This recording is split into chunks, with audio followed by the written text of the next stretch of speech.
What struck me was that they were this self-enclosed tribe doing stuff that no one else understood, a bit like the priests in the Catholic Church in medieval Europe, who spoke financial Latin and nobody else understood it.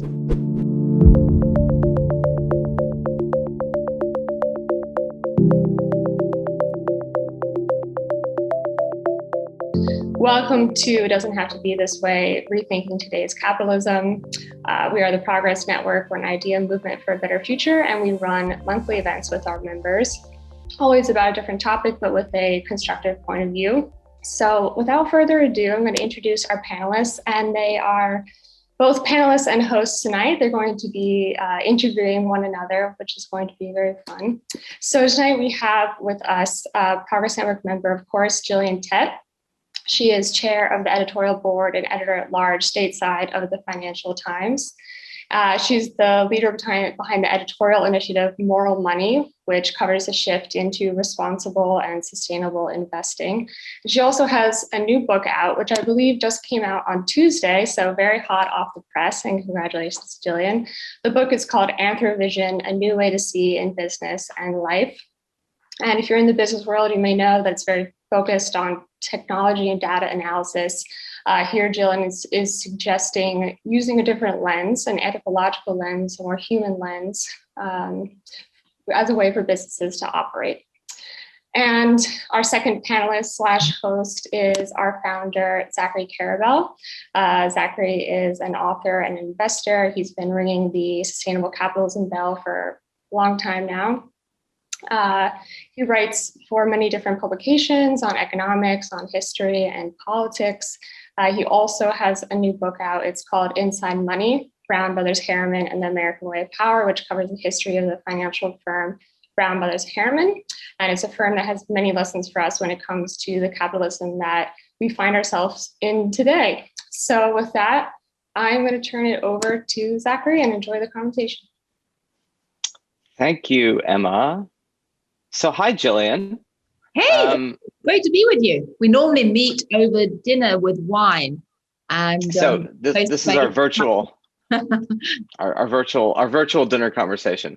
But we thought it would be fun for those of you who've been to a few of the Progress Networks events we've done before. They've been more traditionally panels and me leading a discussion with various and sundry. And Jillian and I thought that, given that we both have books out in a month-long period, Jillian's book being this book in startling and bright red, and then my book over here in the dark and the black. Oh, Zach, you've got to show your book up to the camera. So I know, but I've got to reach around and have it for the video. So we have the two books here, and we thought it would be, I can do it like this. We thought it would be fun to engage in a book-to-book, author-to-author conversation between friends, given the unusual overlap, not really in topics, but kind of in sensibilities. So in very different ways, we've both written books that attempt to shed some light on the nature of capitalism and the nature of the societies that we've come to live in. Jillian's is a bit more broad-based than just the lens of capitalism. Given her writing over the years for the FT and other things, there's a lot in there about, is the capitalism that we currently practice the one that we could? Is there a more optimal and better version? And that too, obviously, is a good Progress Network, as we've defined it, mantra of let's kind of look at the world, not just in terms of its manifold and many problems, but in terms of the things that we might individually and collectively do to lead ourselves in a more constructive direction, given that presumably we would want the future to be the sum of all of our hopes rather than the product of all of our fears. So, Jillian, Anthropovision, an unusual topic. You have, this fascinating background, which you have described in the book for the first time. And I know that was like a first thing to kind of bring a personal bent into the book. But I think it explains a lot of how you, that your stance on all the issues that you've been writing about, including the ones in the book, is not just one of the journalist who is always stepping to some degree outside or on the outside looking in, but as an anthropologist. And you, of course, in the book also take a critical eye to journalists and their own culture.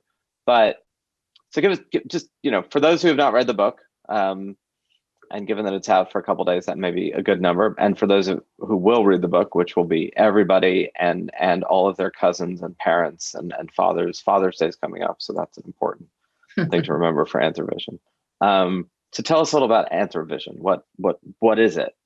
Sure. Well, listen, thanks, Zach. And I should say that it's brilliant to be doing this talk with you because in many ways, I think your book, which is brilliant, is a kind of almost ethnography, almost an anthropological exercise in itself, looking at a bank through time and looking at the culture.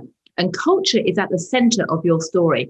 But in terms of my background is totally weird.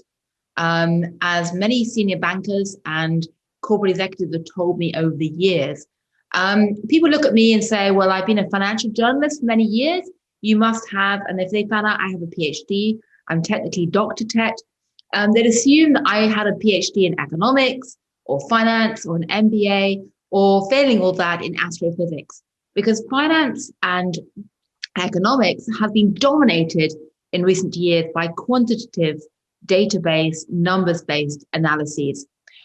Nothing wrong with that, as I'll say later, but that's how it has been shaped. And in fact, I started my career in a very odd way. I did a PhD in cultural anthropology. Most people who aren't involved in social sciences think that is basically the academic form of being Indiana Jones and going off to wacky, exotic, wild places and studying weird rituals or digging up bones or doing things like that. In fact, anthropology these days is different from how it started out in the Victorian age. It's really about looking at modern societies and looking at Western societies as much as non-Western often.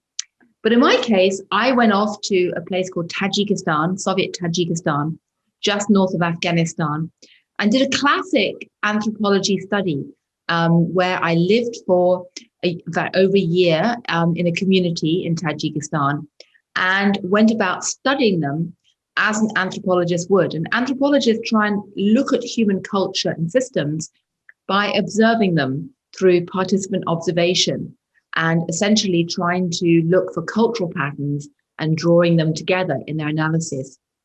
So I did that. After I finished my PhD, there was a brutal civil war in Tajikistan, tragically.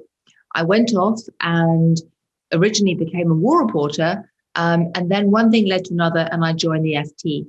And for years and years, I wouldn't say I concealed my weird past, but I certainly didn't talk about it because, as I say, to bankers, it just looked hopelessly hippie, as one once said to me, completely irrelevant. Who goes from studying Tajik wedding rituals to looking at trading floors?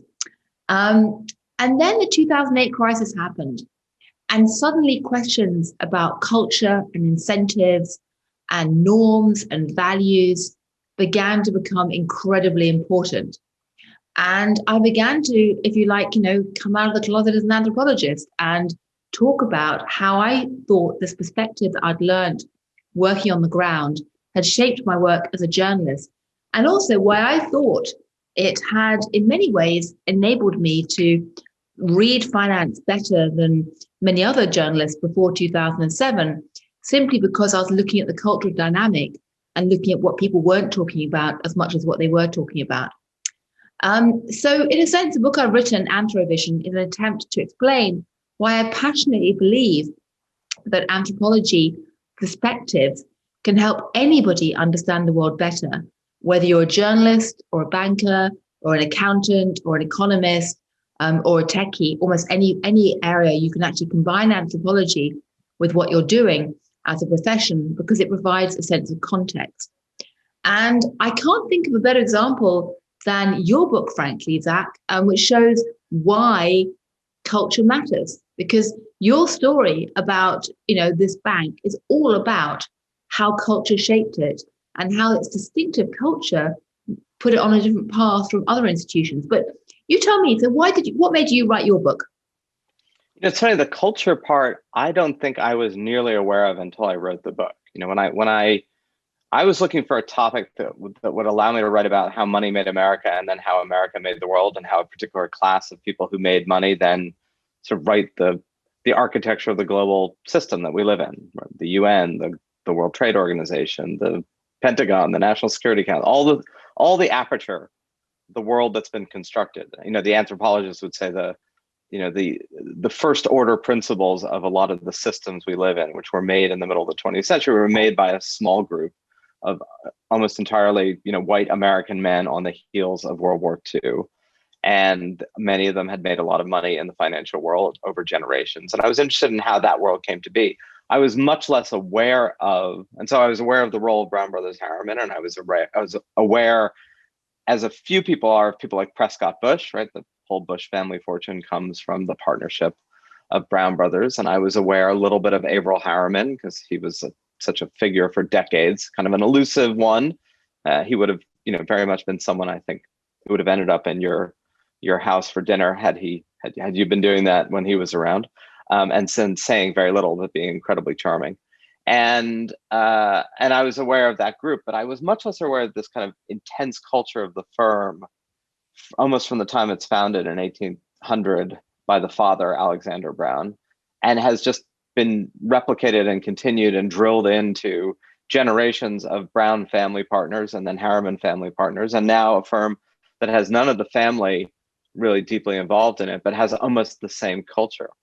And it's funny you mentioned that, because when I've written a few pieces over the past weeks and done a bunch of interviews, and one of the messages of the book is that we could have a better culture of capitalism. We could have a culture where people believe that those who have gained immensely privately have a public responsibility, that there is a relationship between private gain and public good, and that this very elite exclusive class that Brown Brothers epitomized, this WASP establishment elite, nonetheless had a profound driving belief in public service. And it might have been totally self-serving. I think you would agree that, one thing you realize when you study humans is that humans are messy and complex and nuanced. And when you look for sort of binary simplicity, you force a round peg into a square hole, that you can be selfish and selfless, you can be self-serving and of service. And I think there were all these things. And the system that they made had certainly served them, even if it did some good for the world. But when I've talked about that culture as being important, many people leap toward, oh, well, then you're saying we should regulate firms to make them do certain things, or we should pass laws that constrain action, because those are familiar tools. Culture for a lot of people is this kind of fuzzy thing, right?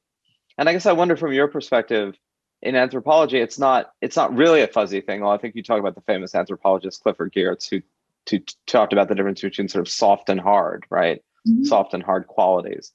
But this has been a real struggle in anthropology, but it's a real struggle in our contemporary culture. And that if you say culture, people are like, yeah, like whatever. What does that do for me? I mean, you raise a great point, Zachary, because the problem with culture is if you ignore culture, we all kind of know this instinctively. If you ignore cultural patterns, you are in danger of failing to see half the picture at any one time. If you go into a bank, if you go into any kind of, social situation and just ignore the cultural assumptions that bind people together and define a group, if you ignore those, then you're not seeing, what's really happening. And yet the reality is that defining what culture is extraordinarily hard. It's like chasing soap in the bath. And in some ways, it can never be defined. It certainly can't be defined objectively, because culture is always in the eye of the beholder. So we almost have this kind of black hole problem in social science, because we know there's this thing out there that's incredibly important that shapes people, but we don't know how to define it. And, people say, well, is anthropology a science? Well, no. It's in many ways descriptive, it's interpretive. It's very hard to prove anything in anthropology. What you can do, though, is spot patterns that end up being incredibly important and illuminating. And I think in your case, in your book, the way you talk about the fact, you have this company that was started by entrepreneurs, immigrant entrepreneurs, who were driven both by a very strong all-American quest and desire to make something of their lives, to chase the American dream, to get profits, to get proper, real recognition and money. And yet, right from the inception, they had a sense of both group solidarity It wasn't about one individual lording it over everyone else, but a real sense of group solidarity, which was unusual. But also this sense that they were involved in cultivation, not harvest. They were reaping for the long term and trying to build something long term. And there's a wonderful passage at the beginning of your book about where you're talking about, the scrupulousness and integrity with which the original founders insisted on behaving in their operations, even when it wasn't necessarily serving them very well. Do you think that came out of the Irish values, or Catholic values, or where did it come from? The Protestant values? What? I mean, they were definitely, deeply of their faith, right? These were, I jokingly have said at times, men of kind of ramrod rectitude with a quiet belief in their faith. It's interesting that, and I don't go into this hugely in the book, but as a background, the Brown family ultimately is very involved in the Presbyterian Church in New York City. They are the primary backers of the Union Theological Seminary. So if those of you ever go up toward Columbia and that huge tower, they were really part of that. But there was kind of on your point, which is fascinating. There was a moment in the sort of later part of the 19th century where there was a near schism within the U.S. Presbyterian Church. And a lot of it revolved around one faction that wanted to focus more on God's love, and another faction that wanted to focus more on God's punishment. Basically, a moral framework of, is the pathway toward behavior individually and culturally more driven by the threat of punishment, or more driven by the belief that all can be forgiven? And it was more complicated than that. And it's interesting that the Browns are firmly in the camp of we should ground doctrine and theology in God's kind of eternal love and forgiveness, and not in the, for every action there shall be consequence. Certainly in their business practices, they were very focused on every action having a consequence, simply as a pragmatic reality, right? Which is why they were and remain kind of atypically in a financial world today, relentlessly, almost obsessively focused on risk, and focused on an awareness of risk as being something that should never be out of the picture, right? That it's not that they didn't want huge profit. It's just that they were intensely aware of the fact that money is powerful alchemical stuff, and that if you mishandle it, or you lose sight of its power to destroy because you're so focused on the power to gain, you're likely to do a lot of harm and not a lot of good.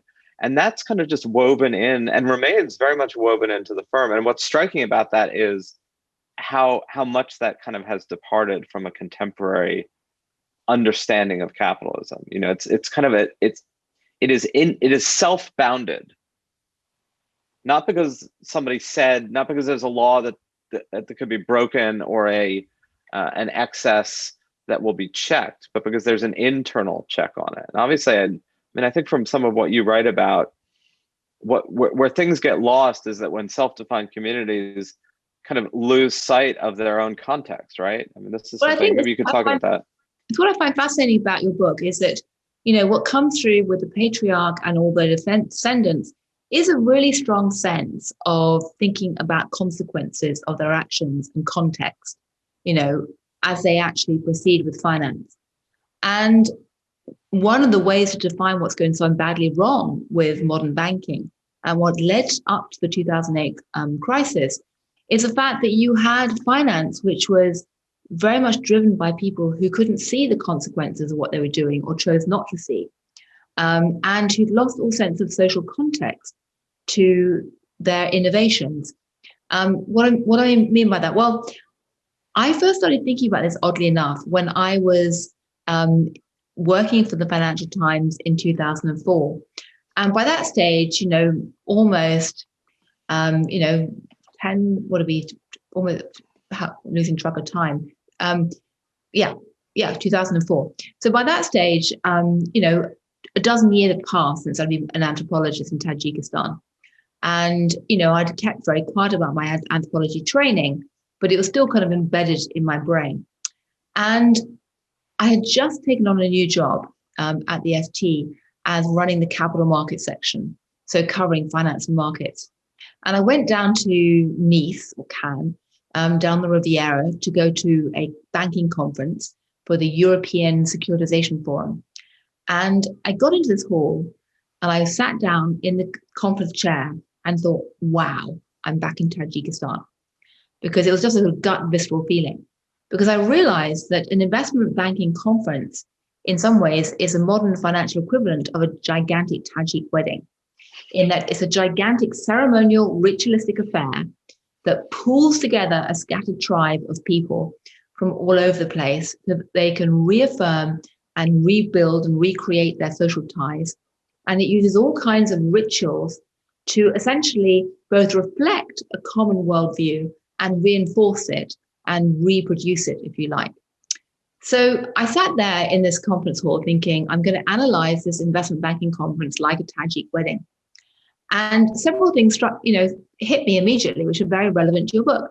Firstly, that the financiers around me, who were specialists in credit derivatives and securitization, were in command of a type of language and jargon which no one else understood. And most importantly, they didn't expect anyone else to understand it because they knew they operated in a pretty rarefied silo and took that for granted. Another thing that came through very clearly was that all through the day, they kept talking vaguely about how they wanted to have, they were serving people. They had a very strong creation myth, which was that they had stumbled on this financial innovation that was going to make everyone better because everyone would have access to credit or cheap loans. And so they talked a lot about their creation myth and how it was going to serve people. But I looked at the PowerPoints they put up on the screen, and there wasn't a single face anywhere in any of them.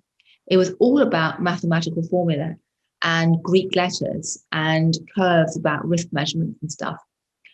And I watched it all and I thought, wow, these are people who are doing these incredible concoctions and innovations, but it's very much operating in a kind of ghetto of its own. And at the time, to be honest, I didn't realize how dangerous that would turn out to be, how the people who were in that ghetto with their creation myth were scurrying around with blinkers and engaging in things that turned out to be incredibly dangerous because they couldn't see the consequence of it in the real economy, or even the consequences inside their own banks in terms of having a holistic vision of risk. At the time, I just looked at this activity and thought, wow, this is kind of weird. I want to understand it. But subsequently, I realized that, one of the biggest problems with 2008 was the financiers involved in innovation become a bit like the philosophers in Plato's cave, that they could see shadows of reality on the walls, but not actual reality. And there's a very telling moment in The Big Short where one of the people who's looking at the subprime mortgage world, that's Michael Lewis's wonderful book and their movie, goes out and actually meets a Florida stripper who's taken out subprime mortgages and literally has a kind of holy shit moment, excuse my language, where they're going, wow, this is what's actually happening with these innovations on the ground. And what's amazing about that is not that he saw that, but there's so few bankers had actually seen it before that, or even thought to go out and look at it, which, by the way, is 101 anthropology, to look at the world bottom up and try to actually engage in participant observation to see what's really happening on the ground, the so-called bird's eye view.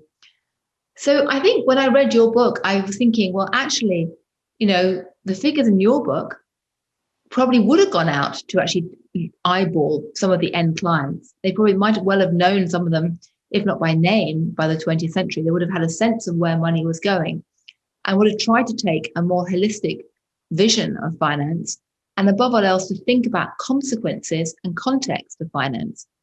Do you think that's fair, Zach? I mean, I think they also would have believed, because I remember I was running an investment fund in 2008, 2007 into 2008. And one of the things that was striking was there were certainly a lot of people in that kind of group that were doing all these derivatives and creating these things that were cognizant of the potential of risk. They were cognizant that things could get out of hand. And there were two drivers going on. One was genuinely unfettered greed, right? Meaning that shareholder capitalism, as opposed to the partnership capitalism that had been true well until the 70s and that remained true for Brown Brothers, right? Brown Brothers never goes public. They are a partnership today and an extremely viable, albeit quiet partnership. And that meant that risk was always personal, as opposed to what it was for many of the people you were, in that conference with, where they never stood to lose personally as much as they stood to gain personally. And in many ways, that remains true of multiple parts of the financial system, of hedge funds, a lot of private equity, a lot of venture capital. And I'm actually not, I'm not being negative about it per se. I'm just negative about the balance within the system between that and more countervailing factors. So there was that aspect of Brown. But there was also not just the unfettered greed part, unfettered because it was structurally unfettered, not because these individuals were somehow more greedy than individuals had been in 1850. But there was also, they thought they were taming risk. Right? They thought that all these mathematical formulas and derivatives and securitization would disperse risk sufficiently throughout a system that any one thing going wrong would be diluted, and then we'd be okay. And that's where the Brown Brothers part is interesting, because their culture, and I don't know what really explains this, except that it was there from the get-go within Alexander Brown, was there is no escaping risk, right? That human desire to control the uncontrollable and tame the untamable always ends badly. And that doesn't mean don't take risk. It means don't blithely believe that you've eliminated it. And there was a lot of that going on in 2008. And I remember being at some investment meeting where an investment bank was coming in and trying to sell some quantitative structured product that would, against the portfolio I was managing, guarantee almost no downside and provide almost all upside minus whatever the cost was of creating this thing. And I thought, wow, that's extraordinary. I get to be sold a derivative that tells me that I essentially can't lose money, and I can make a lot of money, just not quite as much as I would make without it. And I thought, did you buy it? No, and because I remember thinking, look, this was a classic case of something is too good to be true. It is. Second, Bernie Madoff. Yes. But what I did not realize in that equation is that the people selling that product, these investment banks, were also buying their product, meaning it wasn't entirely a process of trying to sell, the rube on a magical product. It was the belief themselves that they had created a magical product. Because when people like me didn't buy it, these banks sort of held it on their balance sheets thinking, hey, if he doesn't want to buy it, we'll buy it. And it was born, I think, out of this belief that you never would have had of Brown Brothers, that we have found the formula. We can tame risk. Well, there was this incredible, one of the things that anthropologists are very interested in is creation myths. And the fact that, any society has an elite who will remain elite, not just by virtue of controlling the means of production, the money, but by shaping how people think. And as part of that, some kind of creation myth story is, very useful in terms of propping up the elite and reproducing the status quo. And I say useful not because this is necessarily done as a plot. It's more that patterns develop, which just kind of happen to support the elite. So guess what? They get reproduced over time. And creation myths are very interesting in this respect. And looking at the bankers, and I tell the story in my book at some length, looking at the bankers in 2008, or originally 2004, what struck me was that they were this self-enclosed tribe doing stuff that no one else understood. A bit like the priests in the Catholic Church in medieval Europe, who spoke financial Latin and nobody else understood it. And they had confidence in what they were doing because, for the most part, the congregation sat there and dumbly accepted the fact they spoke financial Latin, and the congregation didn't understand it. The whole thing being blessed by the Pope. But also there was this very strong belief that essentially the creation myth was that we've had this innovation wave. We've created these products for repackaging risk. We slice and dice everything. It's made everything safer, as they told you. And therefore it's going to be fine. And it wasn't a deliberate con in the sense that people were conning others to believe it. They sort of half believed themselves. And the most powerful truths, or the most powerful ways to control things, are to essentially create patterns which people are half aware of but not completely aware of. Subsequently, I realized there were some glaring intellectual errors at the very heart of this creation myth. For example, the financiers would always say that they had a mark-to-market accounting system, which means that all the values of things were supposedly marked to the market prices. In reality, most of this stuff was never traded because it was too complicated. So the accountants would basically rely on model-based prices to value things on their balance sheet, which was a complete contravention of the theory and the creation myth. And yet no one saw that or commented on it. And you think, well, that's kind of weird. Why? Well, the reality is we all do that every day in our lives, where we basically avert our eyes from inconvenient truths or from contradictions. We all have tremendous tunnel vision and just focus on a few things around us and ignore other areas where there may be challenges to our creation myth or things that just don't fit in well with the stories we like to tell ourselves. I mean, do you think that, that there are lessons from your book about how other companies should be conducting themselves today? I mean, do you think, for example, that this partnership structure, having people with skin in the game, is one way to make finance risk-taking in a more responsible way? So before we get to that, I do want to encourage people to do, as a few people have done in the Q&A, if you want questions addressed, we'll try to get to them as we go up. So please just put them in and join the conversation.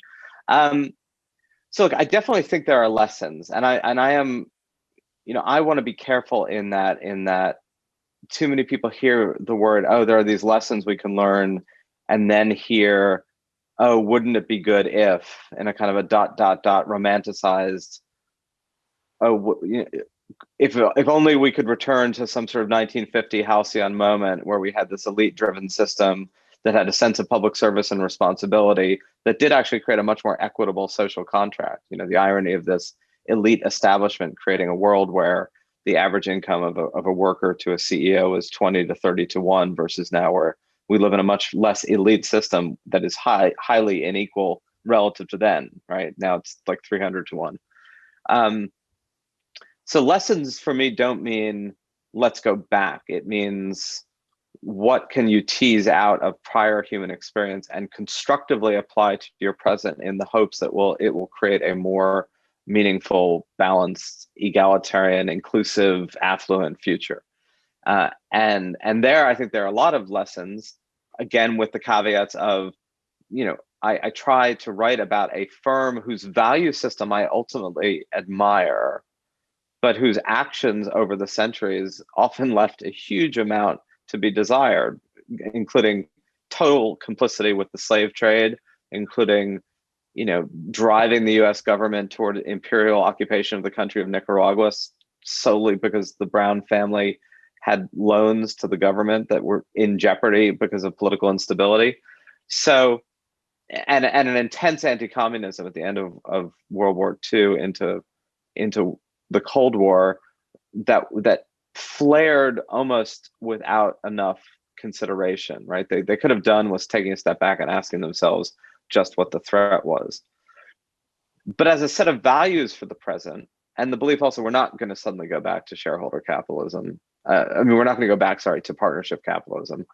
And while, as you write about in Moral Money and you talk about in some of the sustainability, there's a whole emerging mantra of stakeholder capitalism that's supposed to, in many ways, be what a company like Brown Brothers probably embodied anyway, which is that the good of the firm meant the good of the employees. It meant the good of the surrounding community. It meant that multiple stakeholders benefited. They wouldn't have used that term, but they would have embodied its reality. The problem then is, while I utterly believe that, it is somewhat unsatisfying to people to say, oh, well, we should just have a better value system that drives corporate culture, because that's really the most sustainable. My definition of sustainable capitalism, having been in a lot of sustainability worlds, is people self-governing, because they recognize the bonds and the connections between, again, their private interest and the public good, or their private interest in their employees or their community. And I write about in the book the building of the Baltimore and Ohio Railroad in 1828, which was funded almost entirely by Alexander Brown and his sons, not funded entirely. It was driven, the project was driven by them. And it's done purely as a public works project because they are legitimately concerned that Baltimore is going to fall behind New York as an economic center, which it does.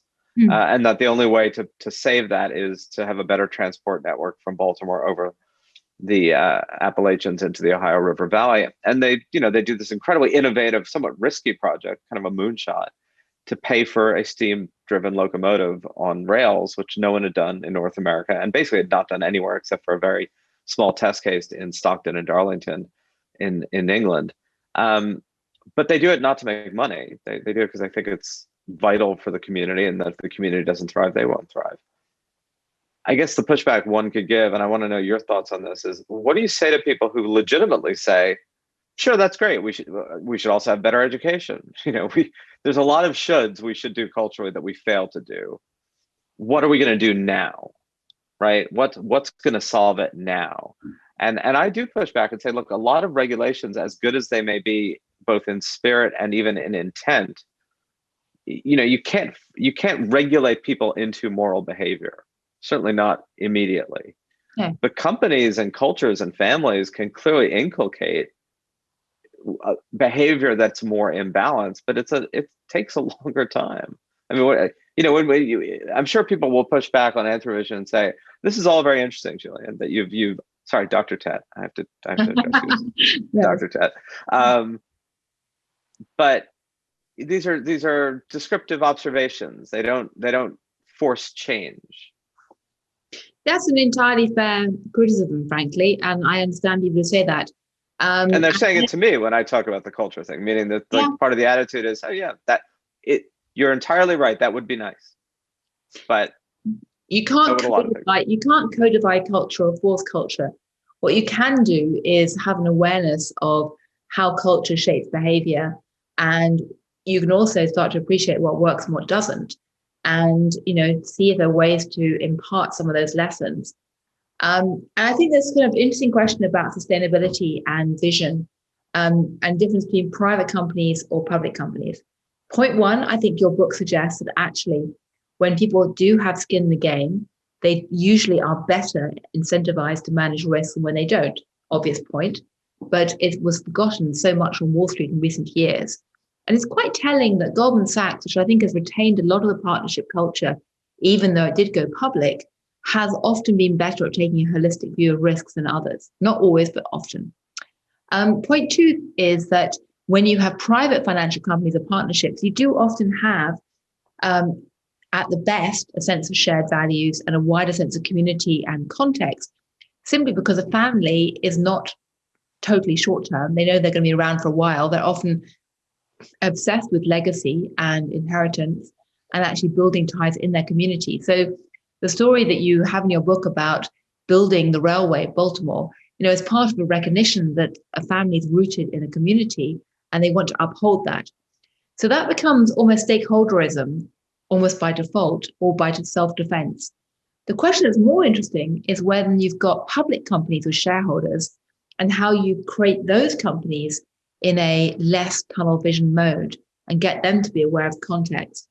And that's the issue which essentially Moral Money at the Financial Times was set up to basically to cover regularly. This is an ESG platform for the FT. But it's also a question that people are grappling with all over the place right now, because it's very hard to know how to define corporate purpose in a less damaging, broader way. And I suspect you can't mandate a culture shift where everyone starts to pretend to care about the wider public. What you can do, though, is to enforce a lot more transparency so that people both inside the company and outside the company can see what's happening. And I suspect that transparency, rather than over-regulation, is going to be the most effective way to actually start some kind of cultural shift, simply because when people can see what other people are doing, the people who are doing things they shouldn't be doing or they don't feel proud of often get embarrassed into changing almost by default. Yeah, I mean, it is, I do wonder in a particularly sustainability world, you have sections in the book about some of the debates of like the Business Roundtable embracing more sustainable business practices in a full-throated fashion, partly driven by people like Larry Fink at BlackRock and and others. And the pushback to that has always been, well, they're kind of speaking a patois because it's appealing and it'll get good press. You talk about Walmart as well. What's interesting about culture, right? Culture is often in our world today reinforced not by ritual, but by words and by conversation and by the statement of either disclosure of information or the statement of words, right? A corporate charter, something they're saying in a like a business roundtable release. And I'm kind of with you in this, that I think the articulation of a value system, even if it was initially driven by more venal motives, right? We're just going to say this to get people off our back, criticizing us, suddenly creates a framework that's very difficult to back out of. Mm-hmm. If you've said the purpose of a business is more than just returning maximum value to shareholders, but is actually to have some balance between the societal good, that inequality at a certain level becomes societally untenable. All of which, by the way, in the Brown Brothers world, would have been a series of essentially unquestioned homilies, right? It has never occurred to them to not be that. And they've never seen any issue within that framework of making as much money as they can, but as much money as they can was not as much money as they could. Mm-hmm. Yeah. And that's what's a really interesting thing. It gets bounded, but it partly gets bounded by words and a value system that gets articulated and then re-articulated and then articulated in the brochure you hand to new employees. And we're all very cynical about this stuff, but it matters. How you talk about things matters, and how you talk about them internally and externally matters in a way that I think we underplay. There was an interesting question in the chat, and we'll get to some in the Q&A. But you've kind of gone around the world and looked at multiple different variants of not just capitalism as it's practiced in the United States, but around the world. Is there any, are there any other frameworks outside the United States? If you go to is London basically the same as New York? Is Mumbai just a different flavor of the same thing as Dubai, a different flavor of the same thing as Shanghai? Or do you see, maybe, are there things to be learned and gleaned? Well, I think there are things to be learned and gleaned, both for good and for bad. To put it very crudely and simplistically, the UK culture is, very focused on the City of London. It has been traditionally, but status is less defined within the City of London by how wealthy people are, but more by, sort of, I dare I say, social ties.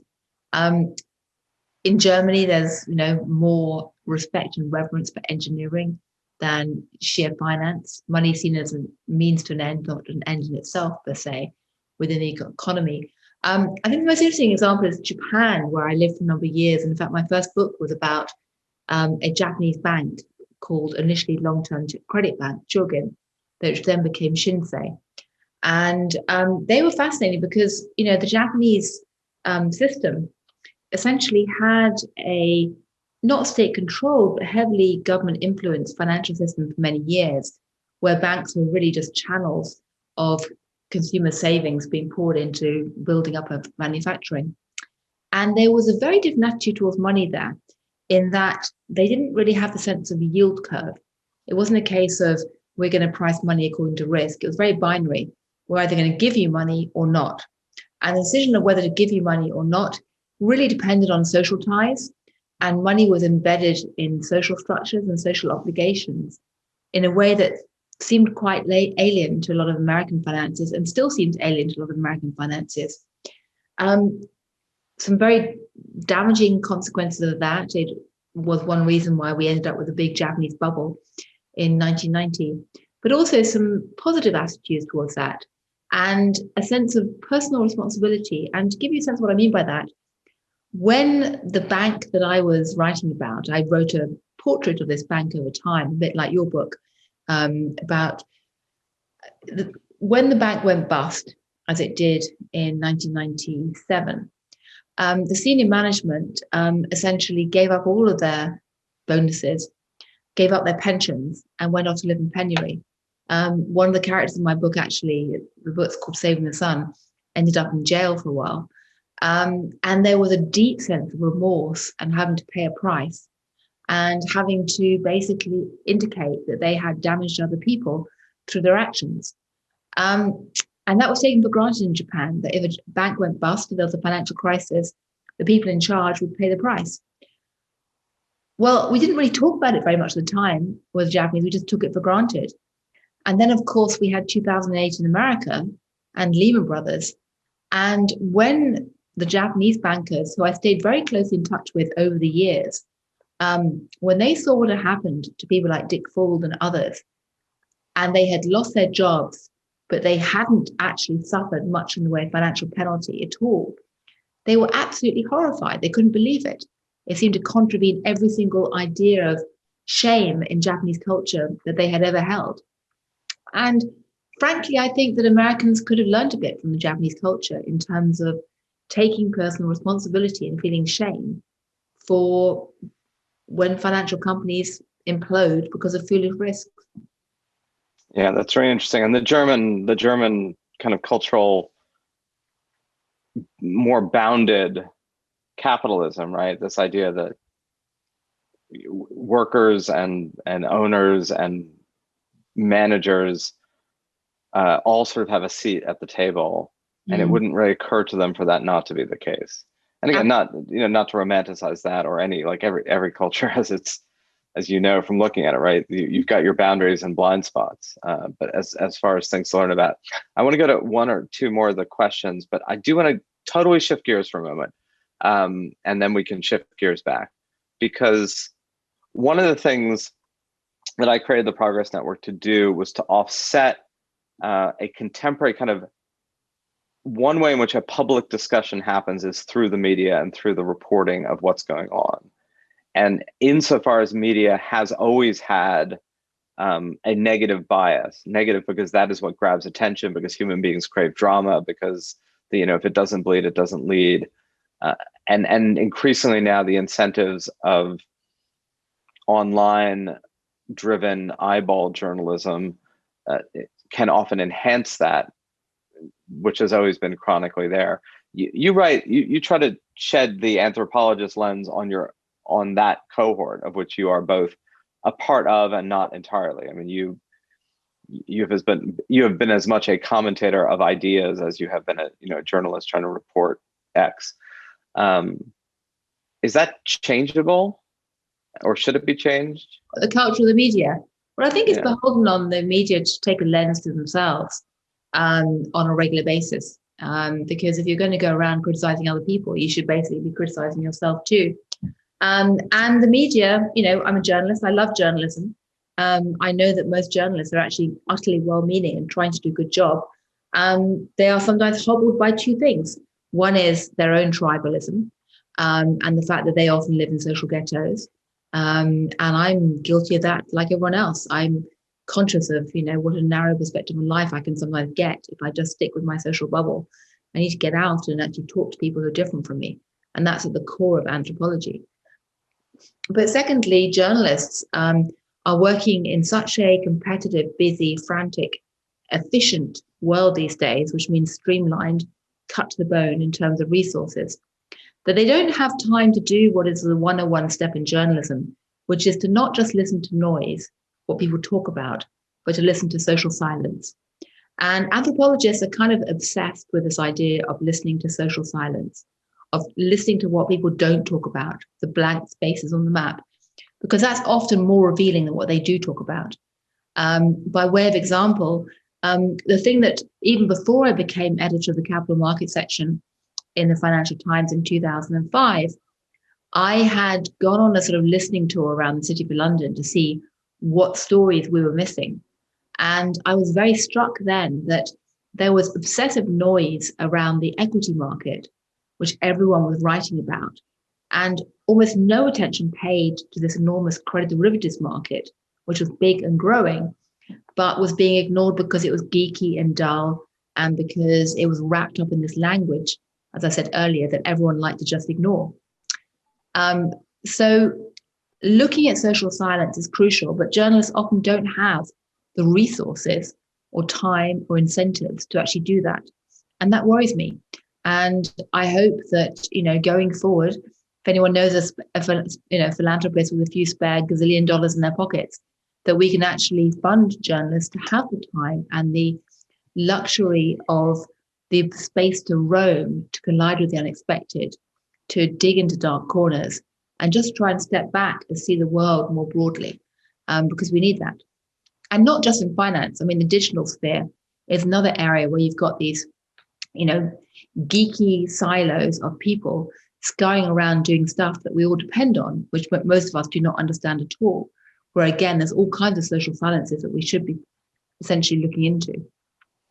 But I wonder, on the negative bias part, one thought experiment for the year ahead is that economically, multiple parts of Europe, the United States, and then we'll see outside of China, could look extraordinarily positive economically. That doesn't mean those rewards will be well distributed. It just means that amongst the moments in the past many, many decades where things have roared economically, this could end up being, the upside of the downside of the pandemic. And I wonder, there's such a disinclination to treat relatively good news as prima facie, right? Like there's always a cloud somewhere that you're not looking at. There's always a dark black swan hidden that we should be paying attention to. But I mean, isn't there a way to say sometimes things go well, right? Not every good story is a prelude to a bad story. But is there a way for journalism to do that? It's tough. I mean, I have this problem with writing about ESG, environmental social governance. A scandal sell, stories about sustainability doesn't. It's a problem. I think it's the same problem you face with Brown Brothers Harriman, because, you tell me why so few people know about the company. It's right. Partly because they're a partnership. It's also because they are deliberately boring and quiet and not necessarily good, but they're not generating scandals every 2 minutes, are they? No, I mean, I actually, at the end of the book, I write about the fact that the part of the problem is, as much as the Oliver Stone film Wall Street, with Michael Douglas playing the Michael Milken and Ivan Bosky composite of Gordon Gekko when he says greed is good, as much as he's treated as villainous in the movie, and even the way the culture kind of reacts against them. I mean, Rudy Giuliani's whole career, one of the the two things he makes his name before he becomes mayor is prosecuting the mob and prosecuting the corrupt Wall Street titans. Those are still the people who are in its own way perversely the heroes. They may be the anti-heroes, but they're still the heroes. And the same thing was true with Scorsese's film, The Wolf of Wall Street. You end up kind of loving the Leonardo DiCaprio character, or if you don't love him, you don't really hate him either. Absolutely. I mean, what I think one of the reasons why your book is remarkable is that you've managed to create such a fascinating study out of really quite boring people. Yeah, no, I mean, that was my big challenge in this, right? It's like I joked when doing the book that it was basically like writing a history of Zelig, that at every important moment in American history, there's a Brown Brothers Harriman banker in the back row, back left, looking like a banker who has absolutely no interest in being the story, but without whom there is no story. And therefore telling their story is telling our story. And yes, it is a problem of how do you tell the story? I once wrote a book about peace between Muslims, Christians, and Jews, and the joke was that must be a very short book. The problem isn't that it's a short history. The problem is it's not history as we've come to expect it, right? Mm-hmm. The lack of conflict and the lack of negative drama is a challenge, which is, again, part of the point of the whole Progress Network here, is to say there is a reason to pay attention to the drama of the good as much as there is a human inclination to gravitate toward the juicy drama of the bad. Jim Fallows, who's also part of this, and once said, look, part of the problem, the incentives of journalism, is he could go in, he wrote a book called with Deb Fallows, his wife, called Our Towns, about how a lot of American towns in an age of huge capitalist disruption are saying, look, we live here, this is our community, what are we going to do to reinvent them? And he said, I can go in and report this story about how West Virginia, former coal mining town, beat the opioid epidemic, found a new way of educating kids, and developed a culture that's really going to lead us forward. And I'll post that on The Atlantic, and it'll be a 6,000 word piece, and it'll get 25,000 hits. Or I can write a 750 word response to one of Trump's tweets, in 37 minutes and post it on the site, and it'll get 500,000 hits. Yeah. And that, that's just the nature of human energies, right? One final question before we go, because I think it's a really important one, is a few people have asked, okay, this is all fine and well, but what can anyone do other than a process? And maybe that is the answer. Maybe both of us are sort of saying, look, as unsatisfying in the immediate that the answer is, adopting a different process, a different sensibility, right? A lot of your book is about the sensibility of how you approach knowledge and analysis, as much as it is about any particular answer. I think trying to adopt lateral vision, not tunnel vision, trying to ask, what is the silence in this situation? What am I not hearing? Rather than the noise that I'm actually obsessed with. Trying to think about consequence and context of any business situation. I think those are the key elements we need. Individuals can embrace it. They can encourage their companies or workplaces to embrace it. And I think that's really where our two books meet, because that was one of the threads that came through in your account of your bank, of the story of Brown's Brothers Harriman, which I think is fascinating. And no, you can't just take, a McKinsey style, 5 bullet point PowerPoint and explain exactly how we can all try and be like that. But you can actually bring out some of the lessons and ponder on how we're living now. And the last point I'll make is that actually, I think instinctively many people recognize this. I think that in many ways, the rise of the sustainability movement and environmental social governance is absolutely about a search for lateral vision, not tunnel vision. That's what stakeholderism is. And so I started off by talking about my weird background as an anthropologist. When I was at college studying anthropology students were a completely different social tribe from people who wanted to become grown-up bankers or economists or financiers. What did you study at college? Were you in finance then? Because if you were, we wouldn't have ever talked to each other. And I really didn't think the two worlds would ever meet. And yet I joined the Financial Times, wrote about finance as a journalist, discovered that those social perspectives were very useful. And then, completely to my surprise, have now lived through this rise of the sustainability and ESG movement, where in a sense, all those bits are coming together. And it's a rather nice demonstration now. Sometimes life comes full circle. No, it's true. And it's funny. As we end, I studied history. I got a PhD in history and international relations. And so as much as I've had this career in finance, I've been in it, but I've never been of it. And kind of in the spirit of your book, right? There's always been an awareness of this is a particular culture with a set of rules, and those rules are constructed and they are often arbitrary. And while they may make sense, they're also not sacrosanct. And I think for me, what everyone can do is, it's as much taking both a critical but also compassionate eye towards systems that we are a part of and that we can change. And I feel at times I can sound sort of hopelessly idealistic and utopian about these things, but increasingly I'm just going to embrace the hopelessly idealistic and utopian about them, because the ability for each of us to recognize our agency of change, which I know is a kind of a patois today, but I think is also true. And part of that means being aware of systems, being aware of human limitations within those systems, which you write about so eloquently, and then being able to use that sensibility to nudge them insofar as you can within whatever sphere you are in. So we are at our designated witching hour. I've had more fun having this conversation than many. Although I shouldn't say that. I should just say, every event, like every child is. So it's Dr. Karabell and Dr. Tett. Dr. Karabell and Dr. Tett. We can that will be how we address each other henceforth in any Friday situation. Night, so it's definitely time to be informal. But thank you, Zachary. It's been great, Dr. Karabell. Really enjoyed it. And thanks to everyone who's been watching. It's been terrific to have you guys part of the debate.